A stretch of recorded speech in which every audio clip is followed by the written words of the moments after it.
SER Podcast.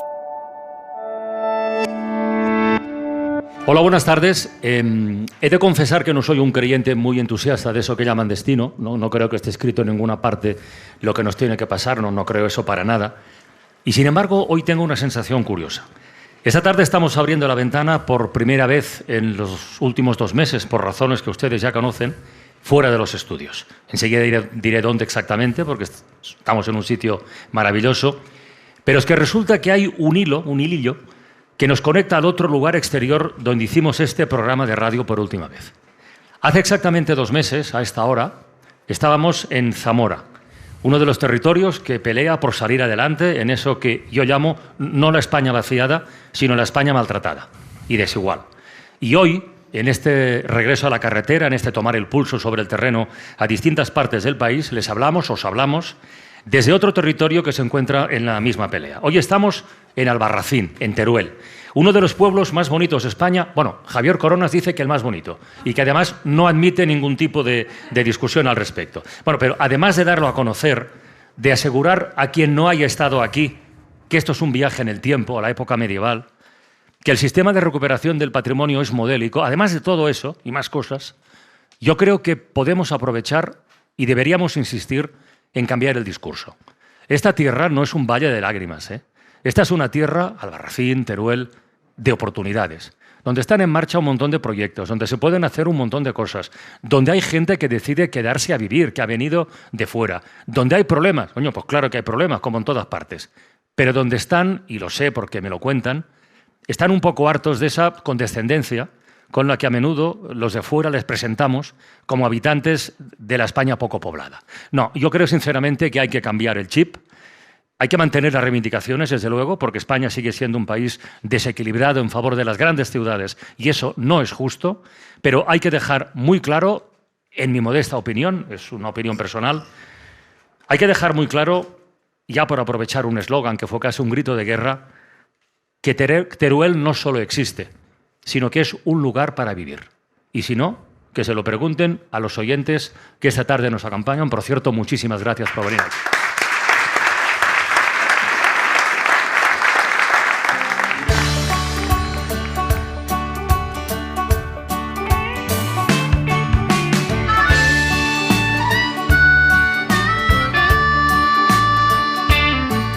He viajado a pueblos sin sacristán, donde no sangran por rencor. He llorado al ver una catedral levantada con dolor.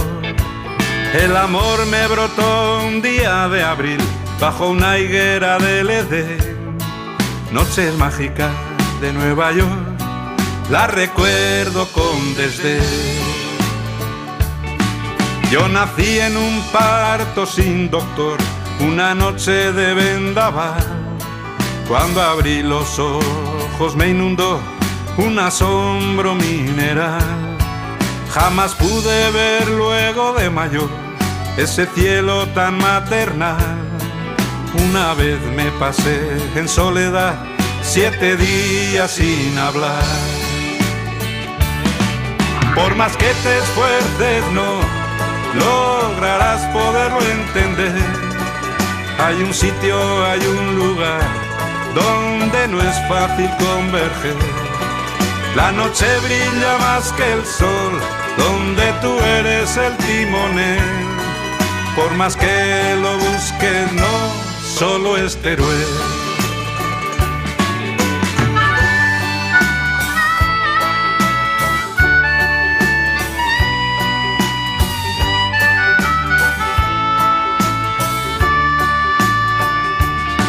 El desierto será tu inmenso hogar y la nieve te abrazará.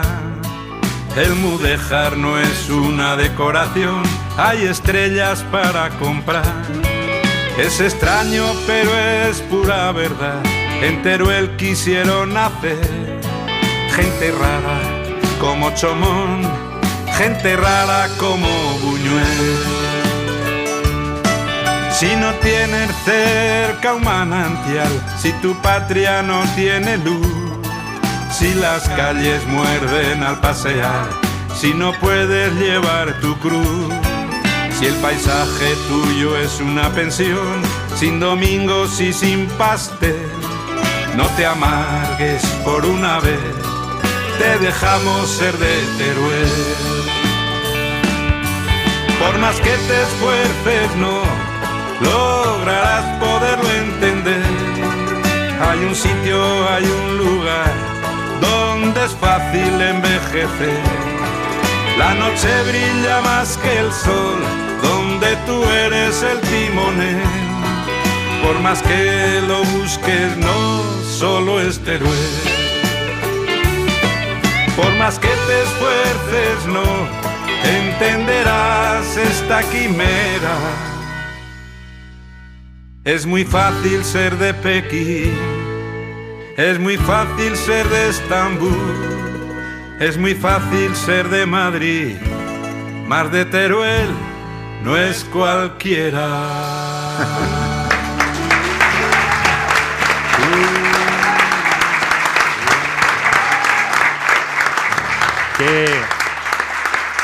Que pocas veces, Isaías, hemos aplaudido el comienzo de una canción en la Ley La Ventana. Bueno. Joder, pero Joaquín Carbonell es que la clavó. Es que la clavó y que, joder, hay veces que sobra lo que decimos nosotros, ¿no?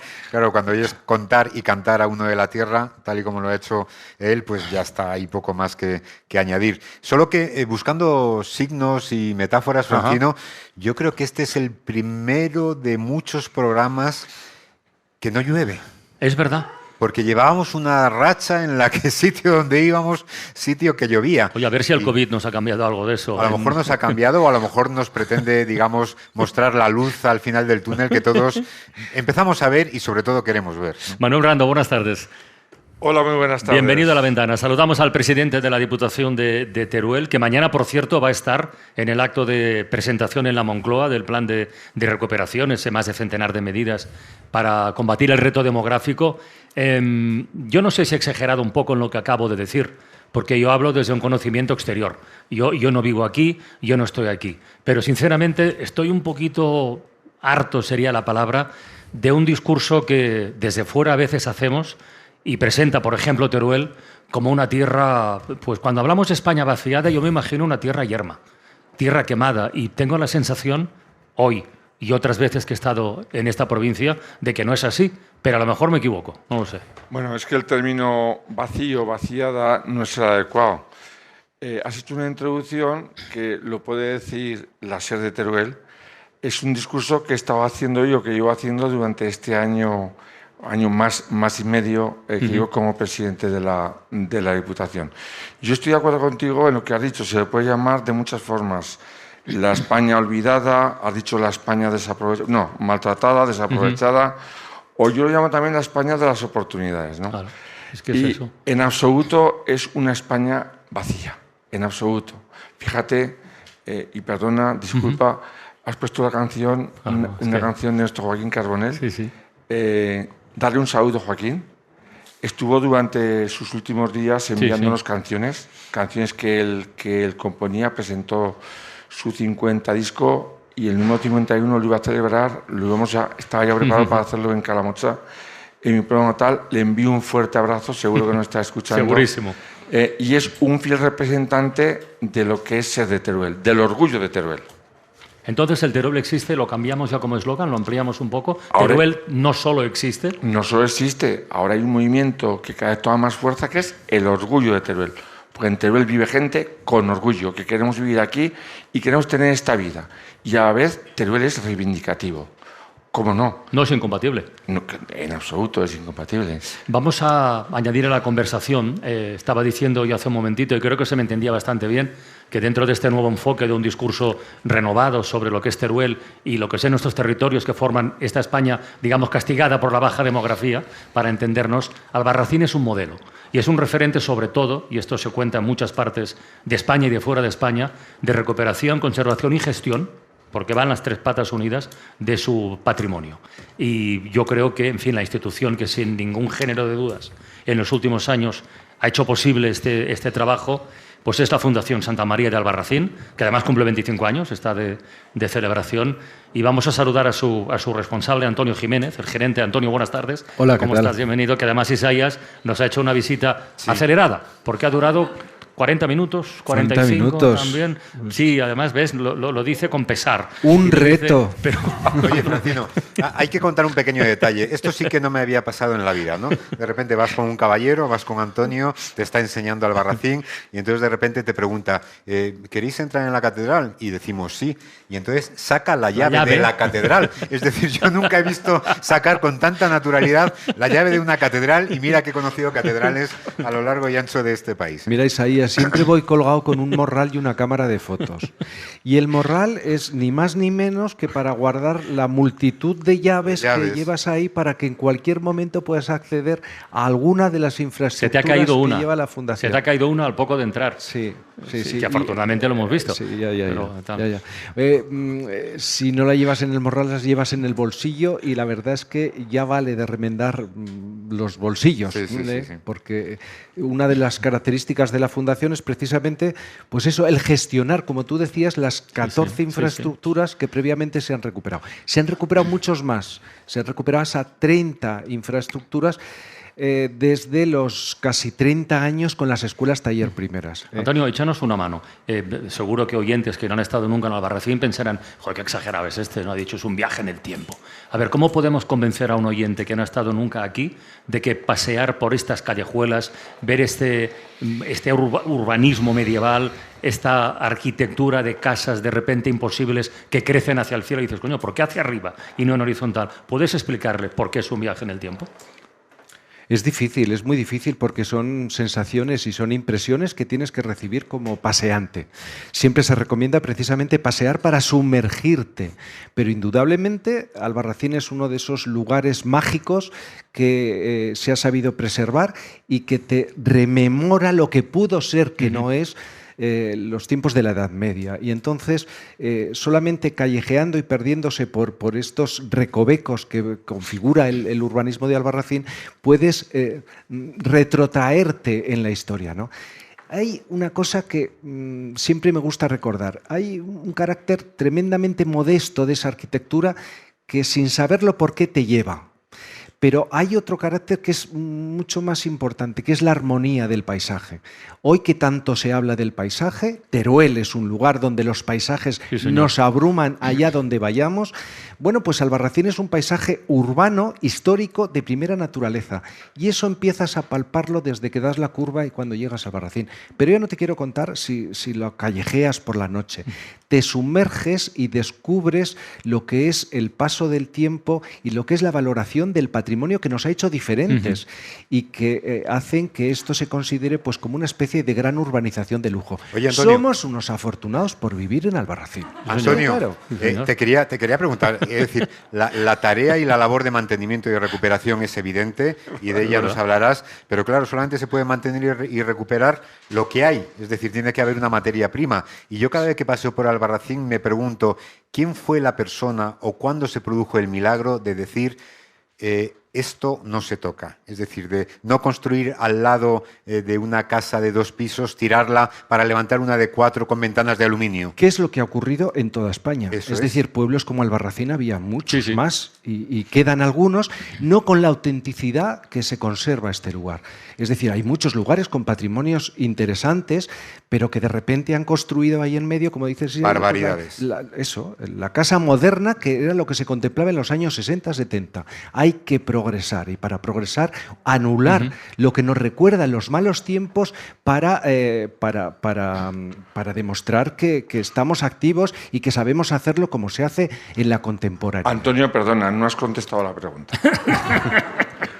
¿Te han preguntado ¿Quién y ¿Cuándo empezó? ¿Quién y cuándo? quién y cuándo? Bueno, lo voy es a que decir yo, permíteme, y luego sigues tú. Vale. ¿Vale? Yo estaba en COU. Y luego ya haciendo magisterio y me trajeron aquí. Sí. Y vi a una persona revolucionaria, transformadora, cabreada porque habían construido enfrente unos señores una casa que no pegaba ni con tinta con la ciudad de Albarracín. Y esa persona se llamaba Antonio Martínez. Entonces, yo conozco a Antonio desde ese entonces hasta la hora, hasta el hoy. Y tú me decías, es que la edad cambia. No, es que iba cambiando Albarracín. Pues si Albarracín estuviese ahora como antaño, llevarías un cabreo de la leche y serías totalmente revolucionario, transformador. Querrías cambiar esa realidad que existía en Albarracín hace años. Y esto yo lo sé porque lo he visto y lo he vivido. Bueno, gracias, Manolo. Pero tengo que decir... Tengo que decir una cuestión importante. Primero, Albarracín existía, Albarracín pervivía, ¿vale? ¿Y por qué pervivía? Pues porque es una zona pobre. Entonces no había tantos recursos como podamos tener ahora. Es más, se sobrevivía como se podía o se pervivía como se podía. En ese contexto difícil, duro de posguerra, que hay que recordar todo eso, de posguerra, la cultura hizo lo suyo. Aquí apareció un personaje que se llamaba Don Martín Almagro, catedrático de arqueología. Seguro que los oyentes lo han oído, incluso lo habrán padecido como alumnos posiblemente, ¿no? Bueno, pues esa persona con cultura fue la que vio las primeras luces de lo que podría ser ese Albarracín. Y ahí empezó todo. Es más, es quien estipuló que se presentara el plan para convertir Albarracín en conjunto histórico-artístico. Hay un antes y un después. Hay en eso esos primeros ministerios que trabajaban con la recuperación. Fueron los que nos dieron el pistoletazo de salida para continuar con el proyecto de regeneración desde las primitivas escuelas taller y después la fundación. Nosotros somos como la segunda generación. Es decir, había un Albarracín perviviente, había una persona con cultura y visión de futuro y con poder, que entonces se podía hacer muchas cosas. Entonces empezaron con todo ese proceso de regeneración sobre el que nos asentamos nosotros. Nosotros hemos continuado actualizando el criterio de intervención y llevándolo pues a momentos muy actuales. La regeneración integral es ahora cuando se habla de eso. Los interiores no pesaban absolutamente nada. Las cuadras eran cuadras marginales y habría que tirarlas, pero las alcobas igualmente, los graneros eran espacios muy secundarios. Toda esa intervención integral con esa filosofía nueva que nosotros aprendimos de esa familia Almagro también, es lo que nosotros hemos hecho en este proceso de cambio de Albarracín.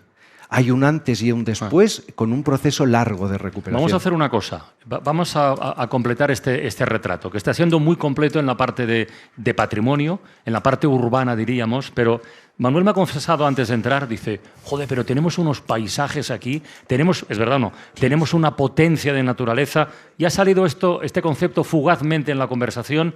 Vamos a aportar nuestro granito de arena, estamos en la radio, y por lo tanto lo que podemos sumar a la fotografía es una colección de sonidos.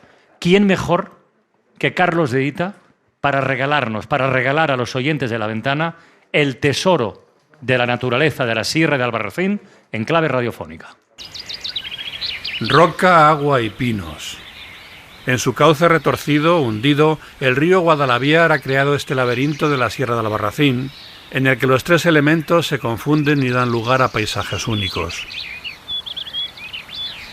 Es difícil elegir una ruta, así que nos quedamos en el paisaje protegido de los Pinares de Rodeno.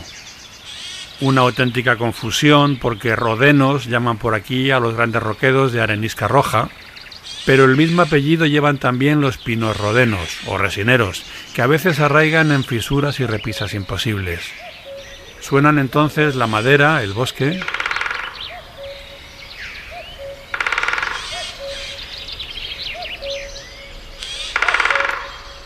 y la roca, el eco.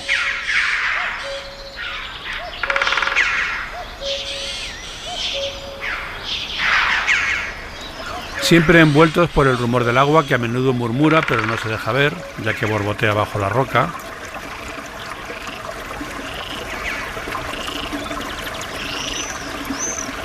Resuena encajonada en un cañón.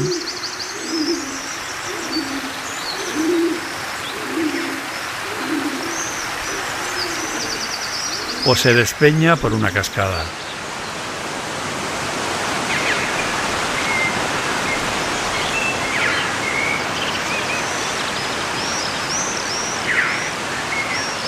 Como se ve, no se andan con pequeñeces por estas sierras. Quizá por eso a los montes que se extienden un poco más al suroeste los denominaron universales.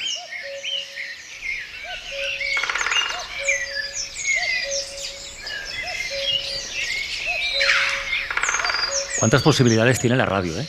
Cada vez que escucho un reportaje como este me lo planteo. Y claro, si uno tiene ante sí o lo imagina pues la fotografía ya enterita, con el patrimonio, con el perfil que tiene Albarracín, con ese color rosáceo uniforme que no se ha roto casi en ningún momento, con este tesoro natural, pues ¿qué hace? Llega un día aquí de visita, de viaje, de turista, de lo que sea, coño, y se queda. Y esta historia se ha repetido, porque es verdad que estamos en un territorio castigado, como decía, por la baja demografía. Faltan unas poquitas personas para llegar a la cifra de 1000, que es una cifra que interesa que Albarracín pueda mantener como vecinos censados, ¿no? Pero lo que es interesante es conocer las opiniones de gente que a veces vino de muy lejos y que se quedó aquí. ¿Por qué se quedó? Pues nos lo explica David López.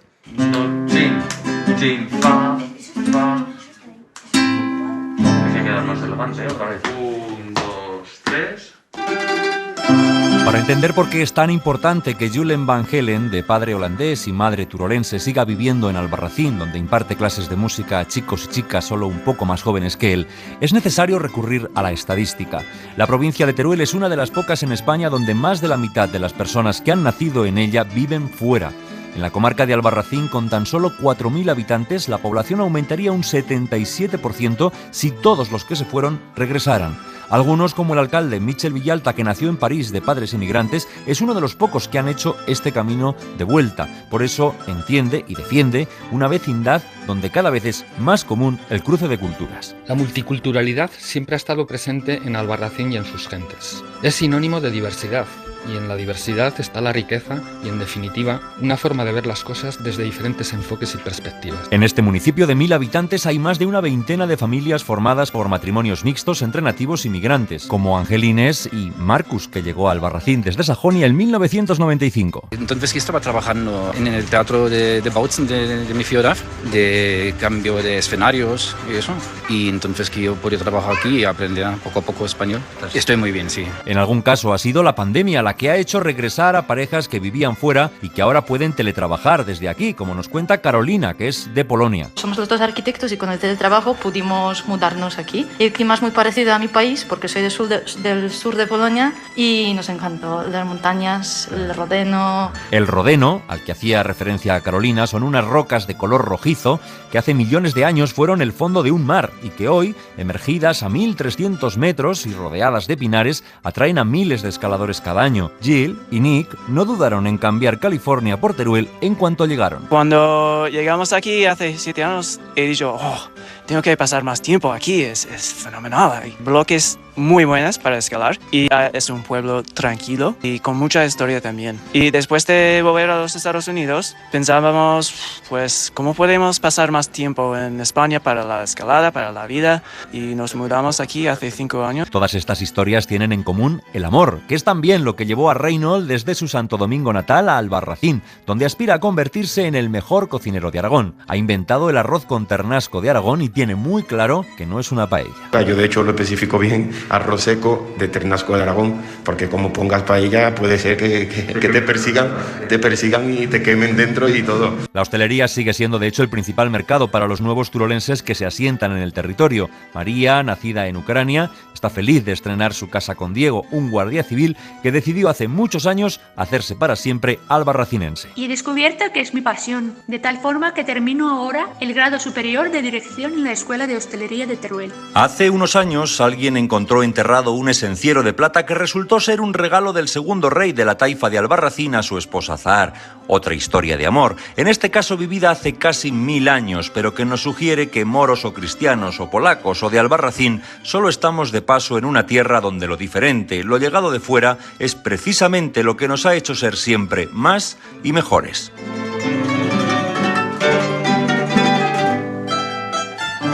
Me gusta mucho además esta última frase de David y me parece muy oportuna, porque hoy precisamente, no sé si lo sabéis, no sé si lo saben, la UNESCO tiene fijado este 21 de mayo como el Día Mundial de la Diversidad Cultural para el Diálogo y el Desarrollo. Y esta conmemoración en unos días, en una semana, donde estamos viviendo lo que se vive en Ceuta y en Melilla, me parece muy oportuno subrayarlo. Y como saben los oyentes de La Ventana, llevamos los últimos días conectando más o menos a esta hora con Nicolás Castellano para saber cuál es el último momento, lo que está sucediendo en esta crisis, y hoy no va a ser una excepción. Así que saltamos de Albarracín a Ceuta. Nicolás Castellano, buenas tardes. Hola Carla, buenas tardes. ¿Dónde estás exactamente hoy? Pues mira, estoy cerca del centro de Pinié, que es un centro de menores donde han ido conduciendo a los niños que han ido filiando en esas naves del Tarajal, las naves industriales cerca de la frontera. Hoy ha sido un día mucho más tranquilo porque ya no se producen, como hemos dicho, en las últimas 48 horas cruces irregulares, ni por la playa ni por las vallas aquí en Ceuta. Hemos visto episodios de jóvenes todavía desorientados que no están en el sistema, no sabemos ni siquiera cuántos menores han cruzado la frontera. Pero sobre todo, Carlas, quiero ampliar la última hora que hemos dado en el boletín de las 4. Cuando todo estaba previsto, Carlas, para empezar la reagrupación familiar de algunos de estos menores, una vez que los padres los han reclamado, que han enviado la documentación original, que se coteja con fotografías, etcétera, etcétera, que efectivamente es el hijo de la persona que llama, el área del menor de Ceuta iba a proceder en torno a las 2:30 de la tarde a entregar a esa menor con 2 trabajadoras sociales a las autoridades marroquíes. Todo iba en marcha, habían pasado, digamos, la parte española a la frontera y dábamos por hecho que la niña había sido entregada a Marruecos, cuando nos ha sorprendido casi a las 4 de la tarde la niña de vuelta con las trabajadoras sociales, porque los funcionarios de frontera de Marruecos decían que la niña no había cruzado en los últimos días nadando. Los padres, imagínate cómo se han quedado al otro lado reclamando a su hija, llorando, no entendían nada del procedimiento, y imagínate también el enfado que nos han contado fuentes del área de menores de la Ciudad Autónoma de Ceuta, que ha generado pues esta nueva, digamos, maniobra de Marruecos. Ha aceptado la reagrupación, la vuelta voluntaria, entre comillas, de miles de sus ciudadanos. El Ministerio del Interior decía esta mañana que 6.500 personas que habían cruzado estos días habían vuelto a Marruecos en los últimos días. Y ha sido sorprendente, ¿no? Porque son 4.400 llamadas de distintos familiares. No quiere decir que sean 4.400 niños, sino que a veces son distintos familiares del mismo niño los que habían llamado a ese teléfono que había puesto en marcha la Ciudad Autónoma de Ceuta para que las familias de Marruecos reclamaran a sus hijos. Y sorprendentemente, Carlas, cuando se había hecho todo bien, todo el procedimiento administrativo, toda la documentación, y esa familia, esos padres que iban a buscar a la niña a la frontera, se han quedado pues muy sorprendidos como se han quedado las autoridades de Ceuta, ¿no?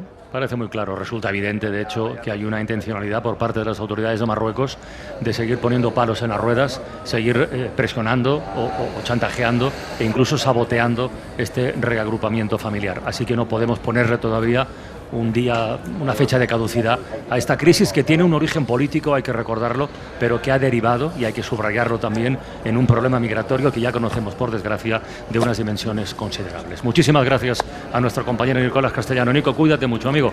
Un abrazo, Carla.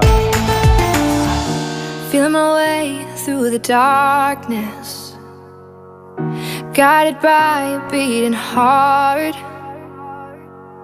I can't tell where the journey will end, but I know where it starts. They tell me I'm too young to understand. They say I'm caught up in a dream. Well, life will pass me by if I don't open up my eyes, and that's fine by me. So wake me up when it's all over, when I'm wiser and I'm older. All this time I was finding myself, and I didn't know I was lost. Faltan 20 minutos para que sean las 5 de la tarde, las 4 en Canarias, y seguimos aquí asomados a la ventana desde el Salón de Plenos del Ayuntamiento de Albarracín, acompañados por un montón, el montón que se puede legalmente, de oyentes con las medidas de protección. Les quiero dar las gracias otra vez por acercarse a compartir una tarde de radio, porque es muy especial para nosotros, porque lo es siempre, pero después de este parón forzoso que hemos tenido, pues agradece todavía mucho más. Y estamos compartiendo esta hora de radio, Isaías y un servidor, aquí sentaditos en la mesa, con Manuel Rando, presidente de la Diputación de Teruel, con Antonio Jiménez, gerente de la Fundación Santa María de Albarracín. Pero yo quiero subrayar que en esta mesa también están sentados 2 de los pilares del estado de bienestar. Porque el presidente de la Diputación en otra vida fue maestro, y ahora comentaremos ese cambio porque me interesa mucho. Y aquí a mi izquierda se acaba de sentar uno de los 22.000 médicos o médicas que trabajan en alguno de los 8.000 pueblos de menos de 15.000 habitantes que existen en toda España. Si la sanidad a nivel de asistencia primaria ya es un problema en las ciudades medianas y grandes, a mí me interesa mucho saber esta tarde cómo se vive el día a día en el ámbito rural. porque venimos de un año y pico ya, especialmente complicado, y creo que el testimonio que se asoma esta tarde a la ventana podrá dar una idea muy precisa, muy exacta de cómo es esta realidad. María José Borruel, buenas tardes, bienvenida a La Ventana. Hola, Carles, ¿Qué buenas tal? tardes. ¿Cómo estamos, de verdad? Muy bien. Muchas gracias por haberme invitado a tu programa. Gracias por vuestro trabajo, siempre y más en este año tan complicado, que yo quiero que cuentes a los oyentes de La Ventana cómo ha sido y cómo está siendo. O sea, ha sido un año complicado, sí, muy complicado, pero al mismo tiempo ha sido un año muy interesante para nosotros y que hemos vivido con mucha intensidad, muy duro, pero que nos ha aportado muchísimo. Y que desde mi punto de vista y desde aquí, desde Albarracín, ha sido un año que nos va a cambiar, pero que vamos a tener que aprender muchas cosas en positivo para aplicarlas en el futuro. Ha traído muchos cambios y algunos de ellos para quedarse y para ayudar a que podamos atender a nuestros pacientes mucho mejor de lo que lo hacíamos anteriormente. ¿Cuánto tiempo llevas ejerciendo? Hoy, ¿20 años? Y en Sí. estos 20 años, este último puede haber sido, pregunto, ¿el que te has sentido más útil? Haces un trabajo clarísimamente vocacional. ¿Este puede haber sido el que te has sentido más útil? En determinados momentos sí. En la primaria, o por lo menos la sensación que yo tengo, sobre todo al principio, era un poco pues como que veíamos los hospitales llenos, listas de espera que no podían ser atendidos, pasarlo muy mal. Y en ese instante me sentía mal porque yo no tenía esa presión y yo quería ayudar y no podía. Entonces eso a mí me generó muchísimo malestar. ¿Vale? Yo veía a mis pacientes aquí en este centro de salud, gracias a pues, que lo hemos intentado y lo hemos conseguido. No ha cerrado nunca el centro. Jamás hemos cerrado las puertas de nuestro centro. Hemos visto siempre a todos los pacientes que lo han necesitado. Hemos llamado, hemos preguntado, hemos hecho lo que fuera necesario para ver a nuestros pacientes y tenerlos cerquita, que es donde tienen que estar. Entonces, al principio lo que te decía, no podíamos hacer la atención, o sea, yo me sentía que podía hacer más y eso me generaba mucho malestar. Claro. Pero las imágenes de Madrid, de Barcelona, de Bilbao, de Sevilla, hospitales, durísimo. Ambulancias, colas, ¿verdad? Durísimo. Y en cambio aquí no. Aquí tranquilidad. Claro. Porque nos llegó el COVID un poquito más tarde. Hasta que llegó a la sierra nos costó un poco. Entonces ese tiempo era un poco de decir, jo. ¿Ahora cómo estáis, por cierto? Bien, muy bien. Bien. Es que muy bien. Yo no puedo mentir. No, ni debes. Bien. Ni puedes ni debes. Estamos bien. Desde Navidad a esta parte estamos bien. Ahora tenemos un pequeño brote, pero es lo que nos toca. Y estamos aquí para atender ese brote. Entonces estamos bien y podemos hacerlo muy bien. Y de hecho creo que lo estamos haciendo bien. El otro día comentaba yo, ¿te acuerdas, Isaías? A propósito de ya no sé qué tema, porque me han dicho que no tengo secuelas, pero la cabeza a veces me falla, sinceramente. Bueno. Comentaba que vivimos en una sociedad que muy a menudo parece un escaparate. Nos gusta tanto exhibirnos y mostrarnos de una manera determinada que casi parecemos personas editadas, ¿no? Y sin embargo, en este tiempo lo que va a haber seguro es un álbum de recuerdos, que eso nos exhibe. En lo mejor y en lo peor, María José, de este año y pico, así a bote pronto, ¿qué es lo primero que te viene a la cabeza? Una historia, un rostro, un nombre, una cara. Lo peor, el principio, un paciente que se nos quedó en el camino y no pudimos atenderle como hubiéramos querido. Por la presión, por la falta de medios, porque se podía haber hecho mejor y eso ahí queda. Y eso es un dolor que nadie nos va a quitar a ninguno de los sanitarios que hemos tenido esa sensación. Y eso es un recuerdo que nos viene de vez en cuando a todos nuestros compañeros que estamos ahí, que lo pasamos muy mal y tengo nombre y apellidos para ese paciente. Pero ha subrayado falta de recursos. En ese primer momento, no tanto falta de recursos como falta de coordinación. Había directrices cruzadas, teníamos que hacer una cosa, luego no hacerla. Ha sido muy complejo esto. Ha sido muy difícil. Ha sido llegar a atender un paciente y como no tenías, o sea, se nos paró ese paciente en concreto, hizo una parada y cuando los señores estaban ayudándole y nos lanzamos a atenderlo como no podía ser de otra manera sin EPIs, porque no íbamos a preguntar, yo no me iba a parar a poner el EPI. Entonces, opiniones cruzadas, te tenías que haber puesto el EPI, no te lo tenías que haber puesto, no, bueno, cosas de esas. Y eso se quedó ahí y ahí está. Y también la atención que tuvimos. Nosotros pudimos atender abrieron aquí 2 residencias COVID para pacientes mayores que no podían volver a sus residencias ni sus domicilios y ingresaban aquí en unas residencias. Se abrió una aquí al lado en Gea de Albarracín y otra en Alfambra y tuvimos que ayudar y colaborar. Ahí nos hizo sentirnos muy bien porque podíamos por fin ayudar de una forma como más directa, pero era muy duro ver a esas residencias, muy duro ver a esos pacientes, ver la soledad que tenían, abuelitos con video, o sea, haciendo videoconferencias con su gente, que es súper complicado. Entonces, esos son pues, la parte dura y lo más complicado que ha sido este año para mí. Están las lágrimas por ahí merodeando. Cámbiame a una sonrisa. El mejor recuerdo. Un buen recuerdo que te venga a la cabeza que digas, joder, ¿y aquella mujer qué tal? Pues no sé eso, pues el agradecimiento de una abuelita que es que después del COVID me decía que pues es que con lo bien que nos habéis tratado estamos mejor. Digo, ¿pero cómo vas a estar mejor? Que no estás mejor, corazón.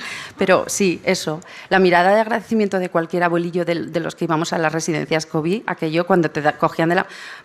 Abuelitas con demencia que te cogían de la mano, no te vayas, no te vayas. Pues te daba pena, pero al mismo tiempo también la ilusión que tenían de tenerte cerca y de que qué bien que estéis aquí, gracias, pues ya está. Oye, María José. Más que suficiente. Qué bien. María José, una médica rural, ¿cuánta información obtiene en la consulta y cuánta información obtiene fuera? Porque claro, tus pacientes después son tus vecinos. Si los ves y ves si hacen ejercicio, si no, si beben más de lo normal, si se pasan con los torrendos, que aquí son maravillosos, hemos comido unos espectaculares hoy, ¿no? Entonces, ¿cuánta información obtienes en tu consulta con la bata y cuánta fuera? Pues no sabría cuantificarte, pero solo decirte que yo tengo una de las panaderías de nuestro pueblo, de aquí de Albarracín, que son maravillosas, la tengo enfrente de mi consulta. Les tienes controlados entonces, ¿no? No sabría decir, o sea, las barras de pan y las bolsas llenas de magdalenas fluyen por mi consulta, entonces es curioso, sí, pero esa cercanía es maravillosa. ¿Te das cuenta, Isaías, por los 3 testimonios que tenemos aquí, qué vidas tan diferentes vivimos? Sí. Los que estamos en un lugar o estamos en otro. Luego que cada uno elija lo que prefiera, que valore, que jerarquice, qué tal. Joder, pero ¿te das cuenta de la diferencia? Parece la vida al revés. Esto, ¿no? Un poco. En algunos casos, por lo menos. La vida al revés. Te lo comentaba antes.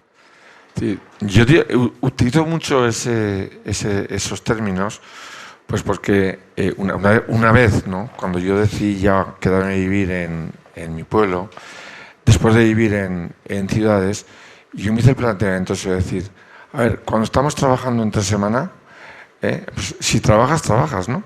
Y resulta que trabajas en un pueblo y tienes tiempo para trabajar para ti, de forma egoísta, para tu familia, para tus amigos, para echarte una cerveza, para lo que tú quieras, ¿no? Y luego dices, bueno, y luego llega el fin de semana y te puedes marchar a la ciudad. La vida al revés. ¿No es mucho mejor este tipo de vida que estar en la ciudad? Llevar una vida entre semana estresante, que no tienes tiempo ni siquiera egoístamente para ti, y luego llegar al fin de semana y salir al campo a respirar, la vida al revés. De hecho, yo tengo la impresión de que nuestra sociedad en general está cambiando precisamente por eso, porque la envidia es hacia el mundo rural y nuestro sistema de vida. Entonces digo, nos hemos convertido todos en trashumantes.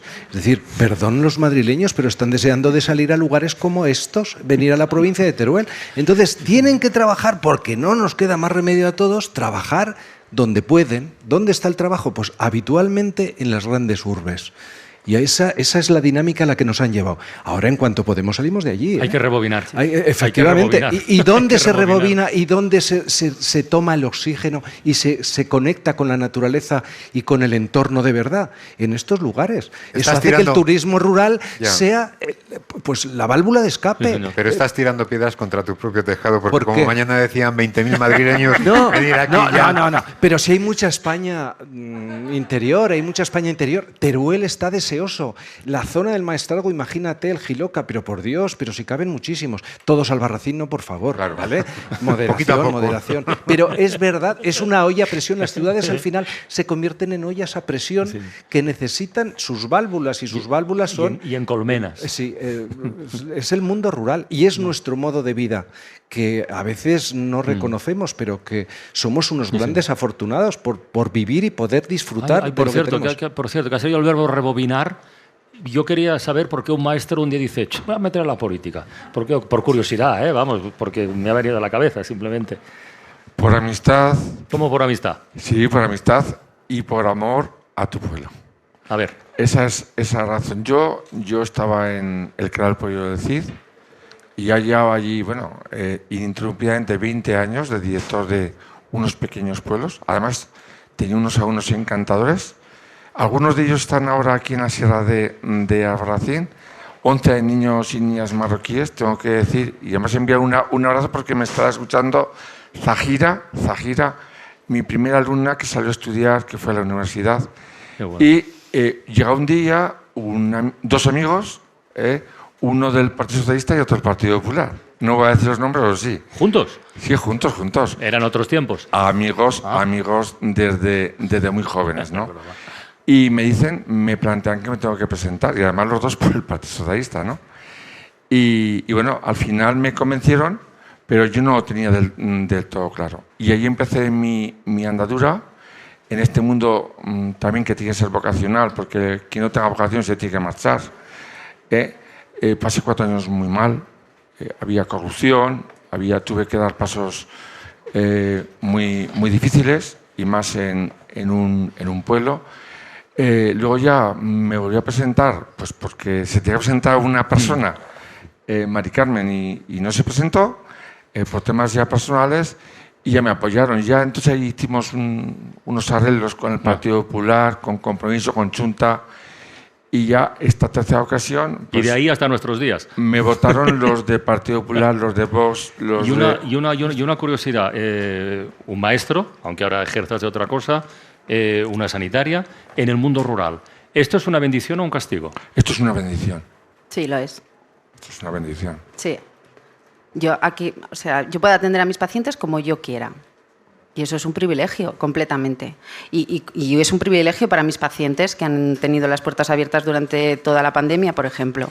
Entonces, trabajar con gusto, trabajar con tiempo, eso es una maravilla. Tenemos otras cosas que no son tan positivas, pero la cercanía y la calidad que nosotros tenemos no la tenemos en otros sitios. Yo he trabajado antes en otros sitios y no se tiene, ni muchísimo menos. Aquí conoces a los alumnos, a su entorno familiar, tienes contacto con el entorno familiar, sabes los problemas. Además de ser maestro, eres otras muchas cosas, que es lo que me enseñaron a mí, ¿no? Don Florencio Navarrete me decía, ser maestro no es solo estar en la escuela, hay que abrirse, ¿no? Y entonces, bueno, la enseñanza es más individualizada, más personalizada. Entonces es otro mundo. Un maestro es un maestro en el medio rural. Ya en el medio urbano ya es otra cosa. Pero fíjate, estáis hablando los dos desde vuestra experiencia de tiempo, de unos cuantos años, y sin embargo yo tengo la sensación, e incluso algún caso conozco, pues de algún maestro o alguna maestra, más concretamente, o algún médico, pues que vive en Bilbao, o en Madrid, o en Valencia, o en Sevilla, que le dicen, te ha tocado de plaza el pueblo hasta que te dicen, joder. Sí, claro. ¿Qué cambia en el tiempo para que ahora estéis hablando así? A ver, yo creo que nosotros somos unos enamorados de nuestro trabajo y nuestra zona, ¿no? No es lo habitual. Yo desde aquí, si se puede, quiero hacer una llamada de por favor, compañeros médicos, venid a ayudarnos, porque aquí se vive muy bien, se trabaja mucho mejor, podrán disfrutar con sus pacientes y hay mucho trabajo. El problema es que no vienen los compañeros para poder atender a nuestros pacientes con la calidad que yo estoy comentando, y que cada vez tenemos menos efectivos, y esto es un problema muy importante que está surgiendo. Yo creo que se puede resumir en lo que se decía antes, ¿no? Vienen llorando y se van llorando. Se van sin quererse ir porque su familia, su entorno lo tienen en la ciudad. Ese es un buen eslogan, ¿eh? Sí, si se trabaja un poco es un buen eslogan, ¿eh? Pero ha pasado en sanidad. Sí, eso es un comentario que se hace en el hospital donde yo trabajaba antes. Sí. Dejadme que cerremos esta primera hora de la ventana, hoy desde Albarracín, con un detallito que nos quedaba todavía para completar esa fotografía, ese ejercicio de seducción que estamos haciendo con oyentes de toda España. Nos faltan los cielos de Teruel. Ya, es que eso es una categoría aparte. Nos faltan los cielos de Teruel, que además conectan con algo muy importante para el presente y para el futuro de esta tierra y de todas las tierras, que es el I más D más I.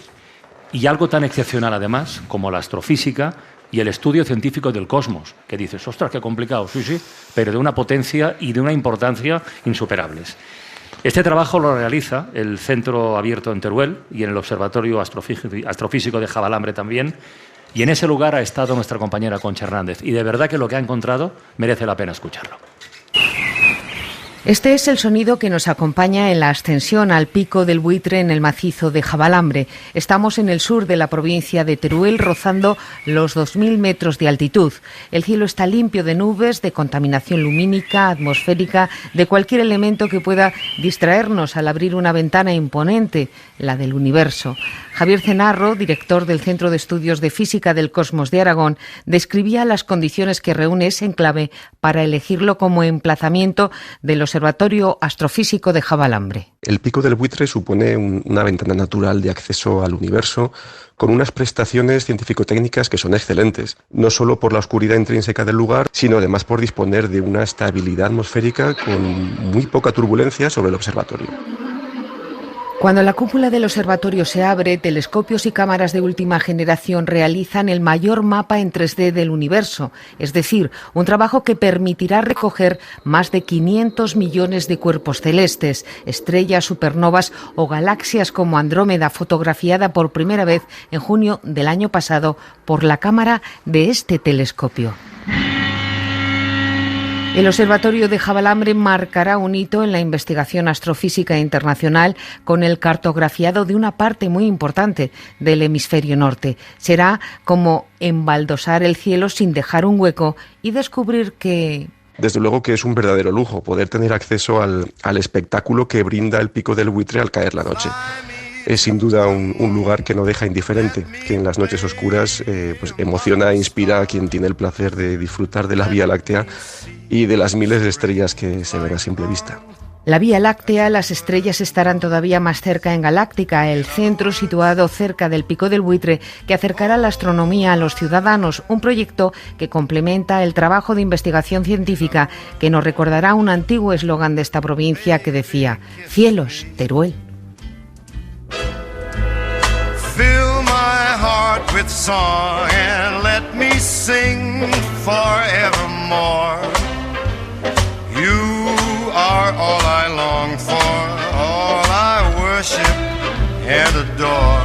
Oye, Francino, hemos pisado la tierra de Albarracín, hemos mirado al cielo y nos falta el agua solamente. Y tenemos que decir a todos nuestros oyentes de La Ventana que aunque nunca hayan pisado Albarracín, seguro que se han bañado en sus aguas, porque aquí nace el río Guadalaviar, que después se convierte en Turia y va a morir al Mediterráneo. Aquí nace el Tajo, que va a morir al Atlántico, y como casi todos nos hemos bañado o en el Mediterráneo o en el Atlántico, nos hemos bañado en las aguas de Albarracín de alguna manera. Sí, señor. Manuel Rando, María José Borruel, Antonio Jiménez, muchísimas gracias a los tres por esta primera hora de Ventana y muchísimo ánimo, de verdad. Muchas gracias, Carlos. Suscríbete a La Ventana. Todos los episodios y contenidos adicionales en la app de Cadena SER y en nuestros canales de Apple Podcast, Spotify, iVoox, Google Podcast y YouTube. Escúchanos en directo en la SER de lunes a viernes a las 4 de la tarde. Cadena SER. La radio.